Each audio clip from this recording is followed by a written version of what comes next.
Hey everybody, chemclassrules here. It's Valentine's Day, so you know we had to do something special. We're anodizing an aluminum heart.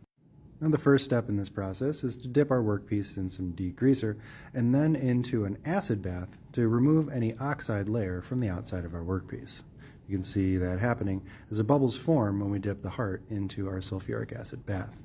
Now the next step in this process is to open up some pores on the surface of that aluminum by blasting it with some voltage. As we pump a high voltage into our workpiece, it's actually going to split our solution into hydrogen and oxygen, with the oxygen bubbles being concentrated around our workpiece. That's what's going to open up micropores in the aluminum piece that allows the dye to penetrate and eventually be sealed into the work. Here in this shot, you can see those hydrogen bubbles forming around the outside electrodes and our oxygen bubbles forming around our workpiece. It leaves a kind of a nice white film along the surface, which preps the surface to be dyed. In this case, of course, since it's Valentine's Day, we're going to dye our heart red.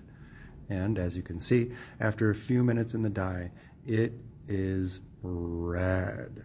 Now the only thing left to do is to seal in that dye by closing the pores of the aluminum in a hot water bath.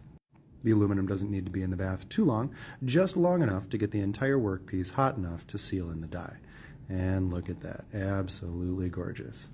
All right, everybody, happy Valentine's Day. The universe is full of wonder, and you should be too. And as always, thanks for watching.